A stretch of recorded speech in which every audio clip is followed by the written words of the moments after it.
Welcome to TalkAboutTopeka.com. I'm Chris Schultz. On this episode, we're going to be speaking with John Bell, the operations manager at Old Prairie Town, the Ward Meade Historic Site.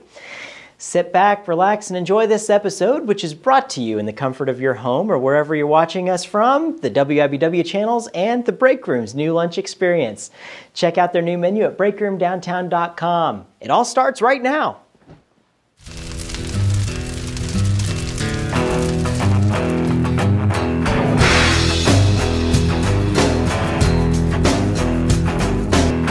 Talking about a piece of history today with John Bell. He's the operations manager for Old Prairie Town at the Ward Meade site here in Topeka. What's going on, John? Oh, we're staying busy. We've had a great summer. Chris, I appreciate you having me. I really appreciate you coming. I mean, we're kind of wrapping things up for the summer, and there's been a lot of things happening there, but you have things going on year-round. Oh, yeah, we stay busy year-round.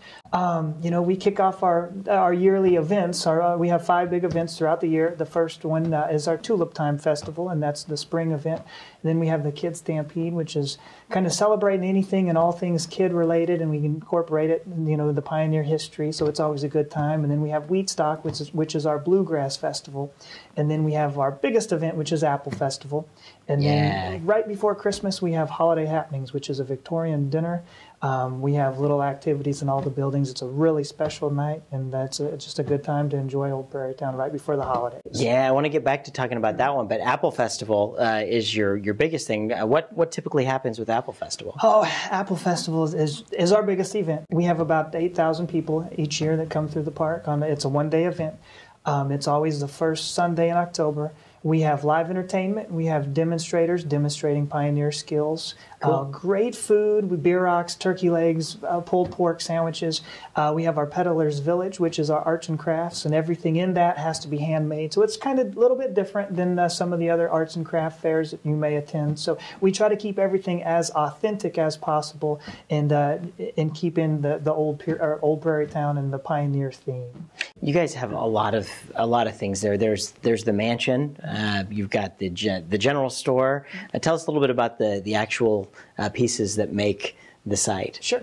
Old Prairie Town it's located along the Oregon Trail. And for those who are unfamiliar with where Old Prairie Town is, it's the First and Fillmore, First and Clay area, just west of downtown Topeka. And our goal is preserving the family history of one of the earliest settlers in Shawnee County. And we have 11 historic buildings. We're a 6.5-acre park. The centerpiece of the park, per se, is the Ward Meade home, and it was built in 1872. Anthony and Mary Jane Ward lived there, and it took Anthony about 2 years to build the house, and he passed away right after the house was built. So the house literally kind of, in a sense, killed him. And so his wife, Mary, lived there with the 6 children, and then when she passed away, it was passed down to her children, and then from there, it was passed down to Anthony and Mary's grandchildren, and then the city of Topeka took it over in 1961. The house was in kind of bad shape. There was talk of bulldozing the house and then turning it into rental properties or something. So just makes you cringe when you hear that kind of stuff. Yeah. And some of the garden clubs in Topeka, there were quite a few at that time, and we still work hand in hand with a lot of the garden clubs that still exist, but some of them have went by the wayside. They rallied around and kind of saved the house. And the one thing special about Old Prairie Town and the Ward Meade family is we have really great documentation, the family history. We have floor plans of the mansion. So when that undertaking was going on, they pulled up the old floor plans and kind of recreated it as best as they could of the house in its current state in 1872. That's cool. So the city took it over in 61. Correct. When did the site open, and when did all of this stuff, or how did all of this stuff happen around it? Sure. It just kind of fell into place. Anthony and Mary, before they built the house, the big mansion, they lived in 3 cabins. They combined 3 cabins that were on their property and made them one big cabin. And so the Ward cabin that's on our grounds, it's a recreation of what they lived in. So that was the first building that outside of the mansion that came to the property. And then from there, the Pauline Depot was added in 1981, and then the schoolhouse was followed that. And then from there, it just kind of took off. And kind of snowballed into what we have today. And we have 11 historic buildings, and we're still in the process of adding buildings. At some point we would love to see a jail. I think it'd be pretty neat to have an old jail. And, yeah. We also need a town square saloon type building that can hold more than the 72, because currently we're pretty limited on space. The biggest room that we have holds 72 people. So, and we have a lot of wedding receptions and those kinds of things, rentals. So we're kind of limited on space. So it'd be nice at some point if we could have a town hall or saloon that could hold maybe 200 people. So. Cool. That's cool. I know you guys have the drugstore there. Tell me a little bit about that. Oh, yeah. The Potman Drugstore. It's open 7 days a week. We have great ice cream and soda fountain treats, and they're all old-fashioned. That's the best part. We do candy, too, all old-fashioned candy. You don't see that very often anywhere. I mean, that's kind of the really niche kind of thing you guys are doing. Absolutely. And the brown bread ice cream, if you love brown bread ice cream or if you love ice cream, it's a must try. I highly encourage everybody to come out and visit because it's really, like you said, a special place. In addition to that, we have the Mulvane General Store, which is our gift shop, and we sell Kansas souvenirs. We have dolls, old-fashioned toys. So both of those are open 7 days a week, Monday through Friday from 10 a.m. to 4 p.m., and then Saturday 10 to 4, and then Sunday noon to 4.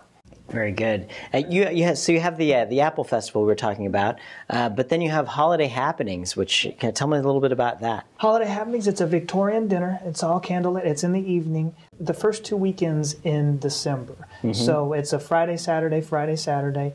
It's a buffet-style dinner, and then everybody eats. We have live entertainment, it's just the atmosphere is so great. Everybody's in such a happy mood because the holidays are right around the corner. Yeah. Everybody eats, and then they go out, and we have all kinds of activities in the park. We have handcar rides at the Pauline Depot, and we have ice cream sodas and ice cream sundaes in the drugstore, and we have cookies in the cabin that volunteers make. So that was really cool. I know I did it a couple of years ago, and those cookies were awesome. I don't know. It is. It just rounded the night out perfectly. It is. It's something to do, with the family, a date, whatever it is. Like, it really is a great thing to do for the holidays as well. So it is. Yeah, very good, very good.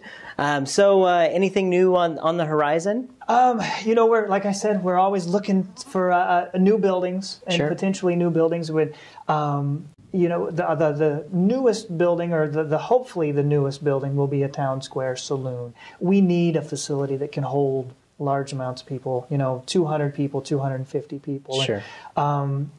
Ideally, we'll probably have to build it and make it look old-fashioned on the outside and inside, modern with bathrooms and those to make everything else more functional. And moving buildings nowadays, it's such an undertaking, and a building that size it would just be probably very expensive and something that we couldn't do at this time.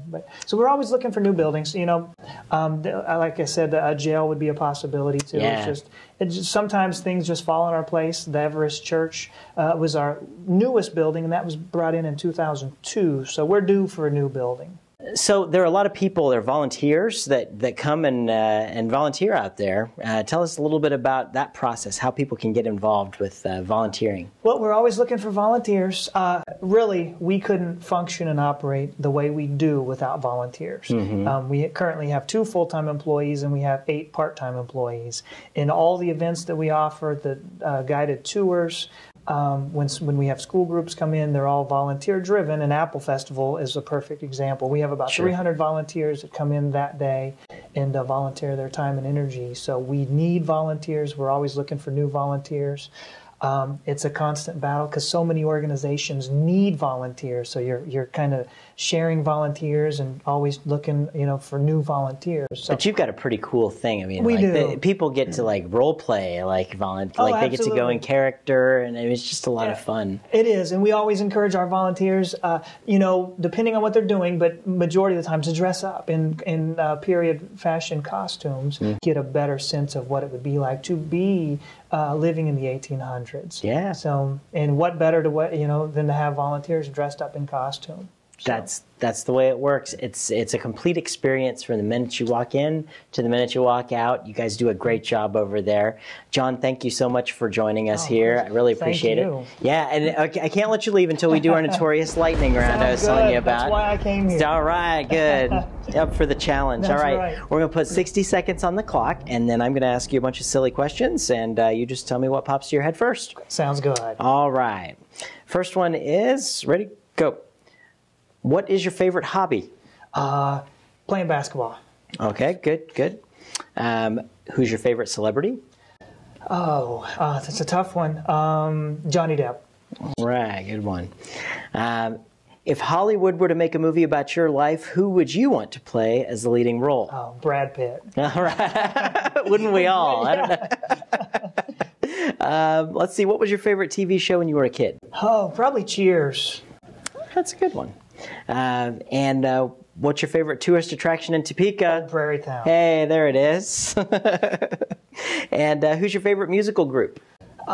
He's not a group, John Mayer. Okay, he could be a group in himself. Yeah.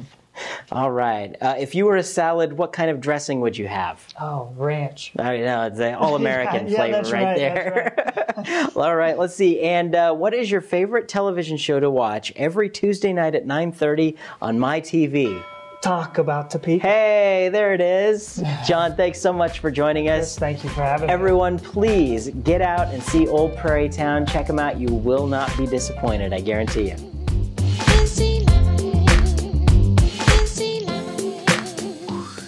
Thanks for tuning into this episode of TalkAboutTopeka.com. I'm Chris Schultz. If you liked what you saw today, please help our guests spread their message by sharing our videos with your friends. You can also find us on Facebook, Twitter, and be sure to subscribe to our YouTube channel. This episode of Talk About Topeka was brought to you by the WIBW channels and Field of Greens, a garden bistro in downtown Topeka. Topeka's #1 salad bar, according to me. Thanks for joining us. Remember, keep talking about Topeka.